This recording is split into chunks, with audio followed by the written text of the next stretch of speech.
गुरु भगवान के चरणों में सादर वंदन सादर प्रणाम।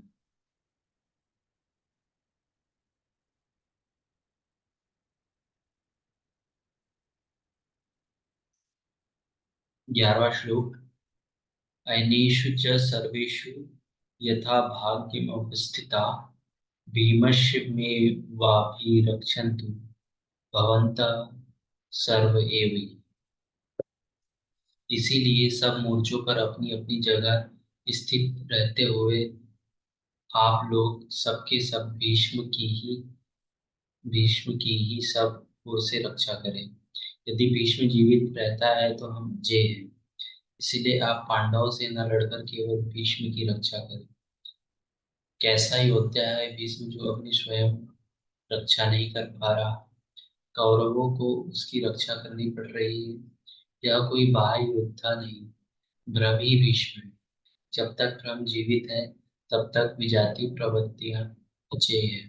अजय का अर्थ नहीं है कि जिसे जीता ही ना जा सके, बल्कि अजय का अर्थ दुर्जय है, जिसे कठिनाइयों से जीता जा सकता है। महाअजय संसार रिपु जीति सही सो वीर। यदि भ्रम समाप्त हो जाए तो अविद्या अस्तित्वहीन हो जाए। मोह इत्यादि जो आंशिक रूप से बचे भी है शीघ्र ही समाप्त हो जाएंगे। भीष्म की इच्छा मृत्यु थी, इच्छा ही भ्रम है। इच्छा का अंत और भ्रम का मिटना एक ही बात है। इसी को संत कबीर ने सरलता से कहा। इच्छा काया इच्छा माया इच्छा जग उपजाया। कह कबीर जी इच्छा विवर्जित ताका पार न पाया। जहाँ भ्रम नहीं होता वहाँ अपार और अव्यक्त है। इस शरीर के जन्म का कारण इच्छा है। इच्छा ही माया है। इच्छा ही जगत की उत्पत्ति का कारण है।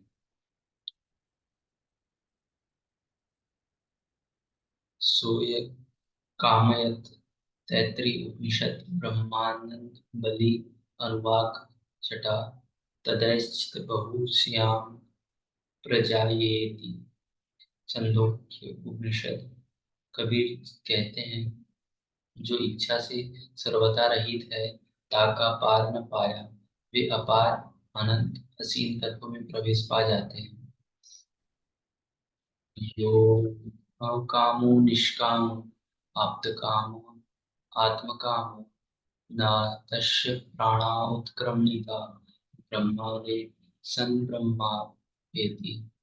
ब्रह्मदेव बृहदारण्यक उपनिषद। जो कामनाओं से रहित आत्मा में स्थिर आत्मस्वरूप है उसका कभी पतन नहीं होता। वह ब्रह्म के साथ एक ही हो जाते हैं। आरंभ में इच्छा अनंत होती है और अंतो गत्वा परमात्मा प्राप्ति की इच्छा शेष रहती है। जब तक इच्छा भी पूरी हो जाती है तब इच्छा भी मिट जाती है। यदि उससे भी कोई बड़ी वस्तु होती है तो आप उसकी इच्छा अवश्य करते हैं। जब उससे आगे कोई वस्तु है ही नहीं तो इच्छा किसकी होगी। जब प्राप्त होने योग्य कोई वस्तु प्राप्त न रह जाए तो इच्छा भी समूल नष्ट हो जाती है। इच्छा की मिटते ही भ्रम का सर्वथा अंत हो जाता है। यही भ्रम ये भीष्म की इच्छा मृत्यु है। इस प्रकार भीष्म द्वारा रक्षित हम लोगों की सेना सब प्रकार से अजय है। तब तक भ्रम है, तभी तक अविद्या का भी अस्तित्व है। भ्रम शांत हुआ तो अविद्या भी समाप्त हो जाती है। भीम द्वारा रक्षित इन लोगों की सेना जीतने में सुगम है। भाव रूपी भी भावित विद्यादेव भाव में वह क्षमता है कि अविदित परमात्मा भी विदित हो जाते हैं। भाववश्य भगवान सुख निदान करुणानुभव। रामचरित्र मानस। श्री कृष्ण ने इस श्रद्धा कहकर संबोधित किया है। भाव में वह क्षमता है कि भगवान को भी वश में कर लेता है। भाव से ही संपूर्ण पूर्णमय प्रवृत्ति का विकास है। यह पूर्ण का संरक्षक है। यह तो इतना बलवान है कि परम देव परमात्मा को संभव बनाता है, किंतु साथ ही इतना कोमल भी है कि आज भाव है तो कल अभाव में बदलते देर नहीं लगती। आप आज आप कहते हैं कि महाराज बहुत अच्छे हैं, कल कह सकते हैं नहीं, हमने तो देखा महाराज खीर खाते हैं। घास पात तो खात है, धनिक सतावे कहाँ, दूध मलाई खात जे, तिनकी जाने राम।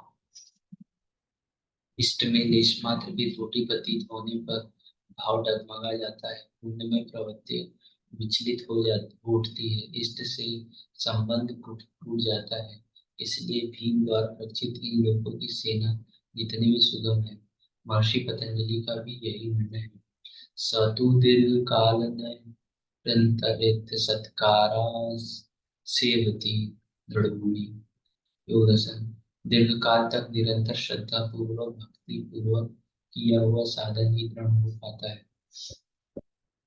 इस प्रकार अपने बलाबल का निर्णय लेकर शंख ध्वनि हुई। शंख ध्वनि पात्रों के पराक्रम की घोषणा है कि जीतने पर कौन सा पात्र आपको क्या देगा। धन्यवाद।